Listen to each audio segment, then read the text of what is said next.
We're back in business. I've been having such a terrific time, and congratulations to the organizers for putting this together. Tonight, I'd like to talk to you about a different kind of force, and it's the force of tourism. And it's such a massive force that it's affecting a lot of us in an individual sense and in also a bigger sense, as much as the sense of our community. I'd like to talk about tourism because it's something that affects us all, and it's such a massive force. In 1995, the UNWTO estimated that there were 500 million tourists around the world. 20 years later, the number more than doubled. In 2015, it was estimated that 1.2 billion people traveled around the world. And just think about that number. It's 1 in 7, or about 1 in 6, roughly. And that means one profound thing, that we live amongst visitors, that we live amongst strangers, that 1 out of 7 of every person that we meet actually come from another place. And that's a very profound thought, but it's also something that changes our experiences forever. One other thing about these numbers is that more people now, more than ever, are traveling to more places more often. And that means one big implication. It means that our heritage sites, our visitor attractions, are all buckling under the weight of this massive force called tourism. And it's not just our heritage sites, it's not just our visitor attractions, it's also our cities and our community. So think of this city called Venice, a very famous city, not the Venetian. And it's a very historic city. And do you know that now there are more visitors in Venice on a particular day than there are residents? And the reason is that there are these huge cruise ships that very often dock on its ports and disgorges thousands of tourists on any given day. And it's caused a profound change, a very, very dramatic change in the way the city has run its course, in the life of the citizens of its city. Venice now has changed so much that its shops has changed, no longer serving so much the residents, but so much more the visitors. A lot of its residents can't find housing because a lot of the accommodations are allocated for visitors. And because of this, a lot of the Venetians are actually up in arms and protesting against tourism. But that's not it. In some of the most popularly visited attractions all over the world, people are actually saying, enough of tourism. We can't take any more. So this is Kailua, a small town near where Barack Obama used to live. And the people there are actually telling their state governments, we don't want any more tourists. And there are other places like Barcelona where the people have actually become very violent towards tourism. They have actually expressed in very obvious ways their antagonism towards tourists. And even Barcelona's mayor has actually said, go away. We don't want any more tourists in Barcelona. And it's these series of events that actually has made the New York Times a couple of years ago sort of like identify a trend that's occurring everywhere around the world. And it's this revolt against tourism, an anti-tourism trend. And this is not all. In places like Lisbon, people have actually formed advocacy groups to oppose tourism and the kind of tourism that is inundating their city. And I'm afraid there are also worse reactions to this massive force of tourism. There's this picturesque village of Cinque Terre in Italy, in an island that has actually closed off their islands to any more tourists. Before you can visit this island now, you're going to have to make pre-booked arrangements. And it's not just in Italy. Much closer to Macau is the island of Koh Chai in Thailand. And the government authorities have recently closed off this island because it's been degraded to the point where they believe that it can no longer recover from the onslaught of tourism that it has experienced over the years. And in our own hometown of Macau, our streets, our narrow, charming cobblestone streets, were never really designed to handle too many tourists, thousands of tourists. Macau is actually a very charming city, and its streets are very, very historic, but it's hard to get that when it's inundated and filled with visitors. Don't you agree?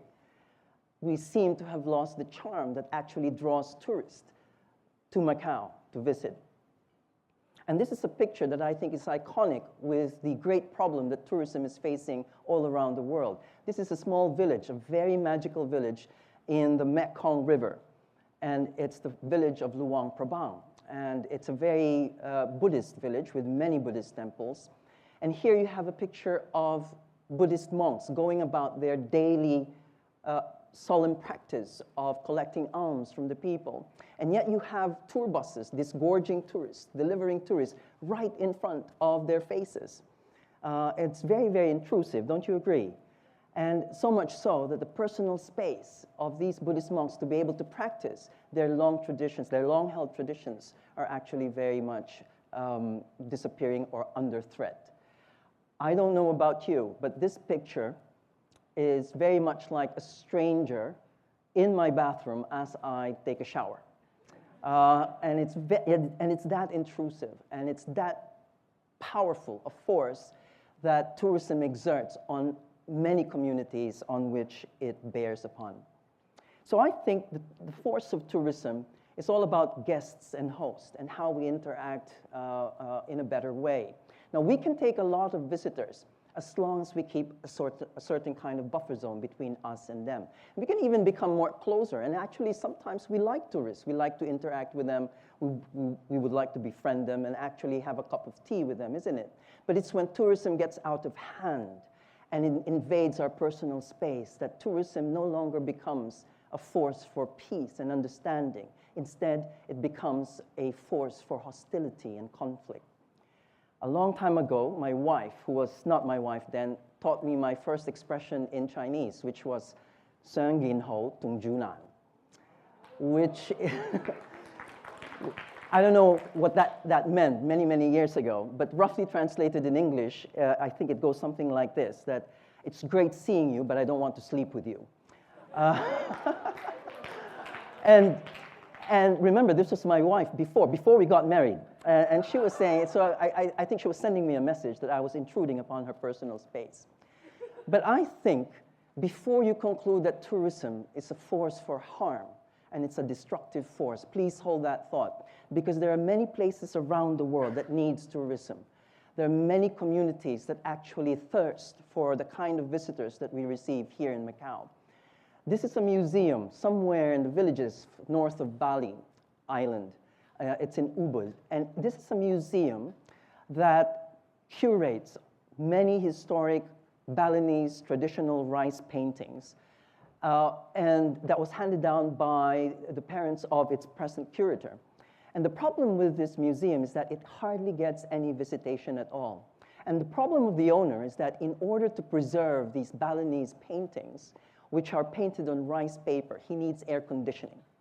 And in order to pay for the air conditioning cost, which is considerable, he needs visitors. And yet you have the island of Bali and its surrounding areas receiving thousands of visitors, and yet there are pockets that don't receive any visitation at all.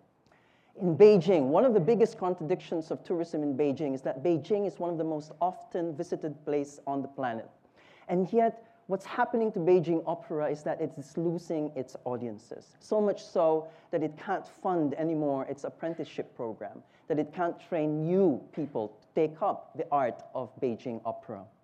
And where I come from, in a small village where there are fishing folks, what they did was, in the past, was to slaughter the biggest fish there is in the ocean. They're called whale sharks. Although they're called whale sharks, they're not sharks at all. They're very, very, very gentle creatures.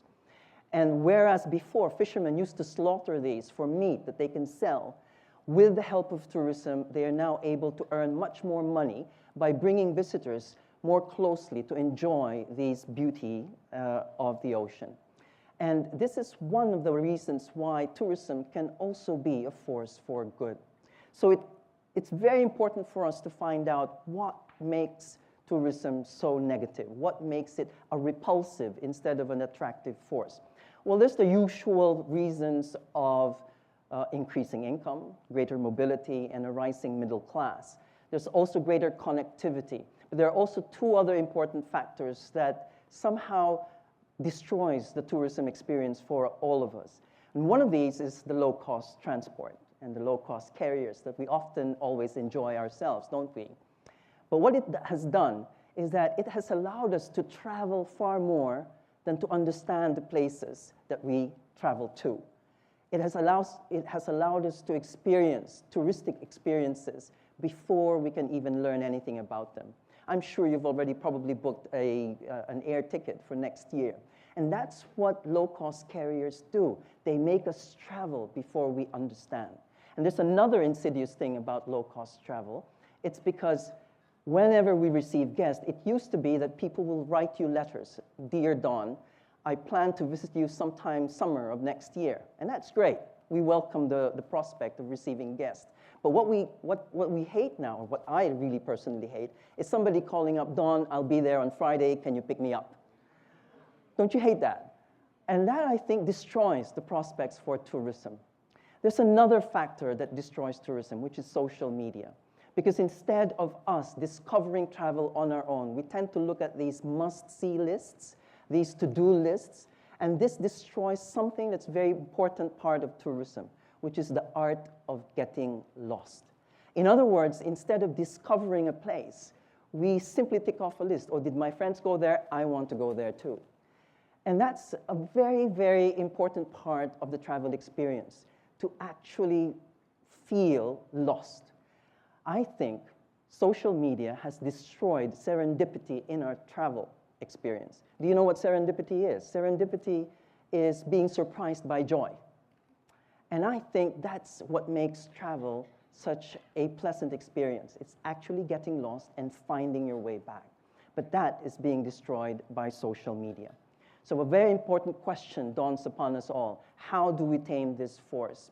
Well, there are some strategies that as a community we do, but I think the most important I will speak about later, which is something that we can do on a personal basis.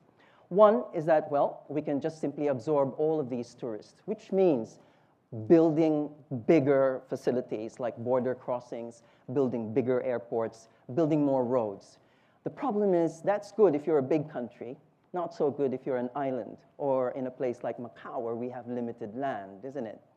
Another strategy is to simply divert tourists. We call this dispersion. The problem with tourism is that it concentrates visitors on just a few areas. And we call these islands or hotbeds of tourist activity. And what it does is that it alters the city forever. Instead of spreading tourists all over, getting lost amongst the beauty and charm of our city, they're all congested and crowded in just a few places. And what this does, it actually destroys some community. Some communities succeed and some others don't. Another possibility, and one that we are practicing right now in Macau, is to actually ask the question of how much tourism is too much. This is a strategy of preemption. And it boils down to a single idea, which is finding that optimum balance, not having too few tourists, but not having too much either. So we have to find this magical range in which we can invite tourists to our city and serve them very, very well. And we ask these various questions on how to find out what is the optimum number of visitors that we can handle in Macau. And we ask sort of questions like, how is your quality of life? How do you find the pollution in Macau? How's your income? And how is your job? Is it stressful now? And with this, we can actually find, as we do in our research at the center where I work, we actually find some relationship. It's a very significant relationship, to be exact, about the number of tourists that we get and the kind of quality of life that people get. And what we discover is that there is a range of numbers that we can manage, wherein we can say that there's already too much tourists visiting Macau. And remember, it works both ways. When we need more tourists, then we need to promote Macau more. It all boils down to marketing. I am always wondering why our marketing and many other destinations marketing has one central message, which is to come and visit. I would like to see marketing and promotion of destinations that says, don't visit now. It's best to visit on some other time.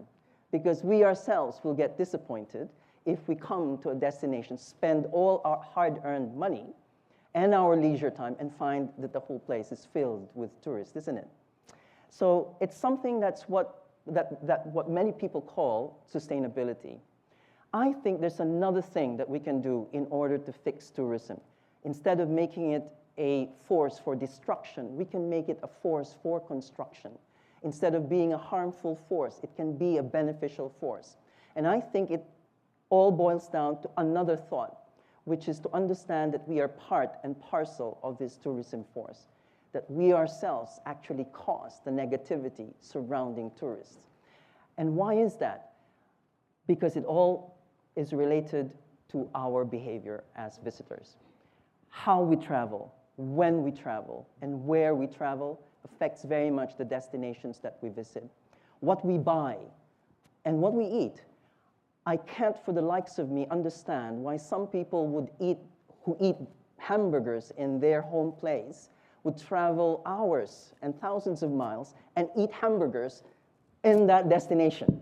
So it's very, very surprising. If you aren't ready to eat the food of different cultures, maybe you're not ready to travel at all. And I think this speaks a lot about how tourism really either builds up a place or damages a place. And what we buy, we should not be buying from large malls or shopping centers. We should be going to the small businesses, going to the street stalls and supporting local goods and products. And there's one more thing, how we can be a force for good or a force for evil in terms of tourism, which is how we engage with the locals, how we speak with them, how we treat them with respect or with courtesy and politeness. And many times, it's simply how we dress as we travel. Unfortunately, some people don't dress at all, which is actually what happened to two pathetic pairs in Barcelona a couple of years back. So these two drunken tourists went about their daily visiting around Barcelona in their birthday clothes. And you can see the reaction from the residents viewing. And this picture is very iconic of the problem that we face in tourism today. Far more than the thousands of numbers of visitors is the few visitors that actually misbehave, that behave in a disrespectful manner. And if you think that's rare, well, here's another photograph. There were a group of tourists who climbed Mount Kinabalu in Sabah, Malaysia. And after successfully climbing the summit, first thing they did, remove their clothes. I don't know about you. What is it with young people removing their clothes, isn't it? Maybe they felt triumphant. Maybe they felt so happy having succeeded in climbing the mountain.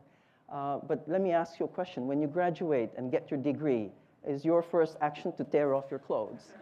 I do understand that travel is all about freedom, isn't it? And maybe that's what they felt. You know, when we feel free, sometimes when we go back to our homes, we remove our clothes, isn't it? And I think there's something understandable about that. But what is striking about these events is that they happen in a very public place. So there are men who do this in the Grand Canyon, and even as far as the salt flats of Bolivia. Why does this happen?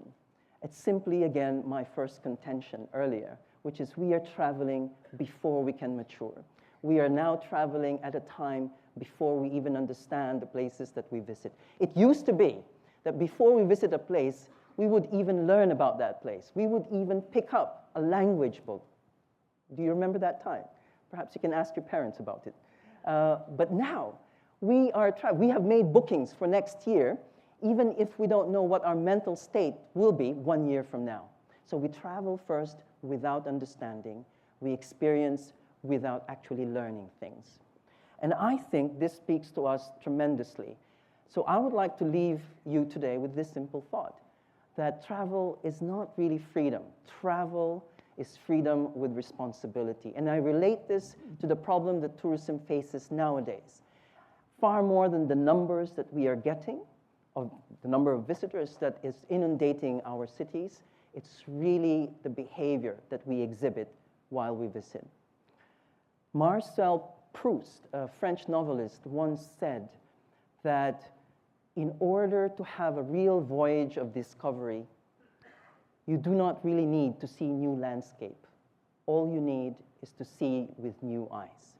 We do not really need to see new landscapes. We need to see with new eyes. And I think this hits all of us very much at the core of our experience in traveling.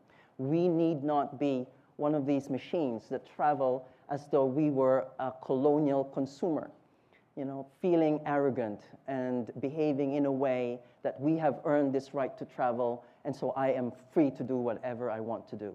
No, we should change that. We should regard the places that we visit with a lot of dignity and with a lot of civility and with a lot of courtesy and respect. I think it's a privilege to be able to travel, so we should treat travel in a very serene and solemn sense. Thank you very much.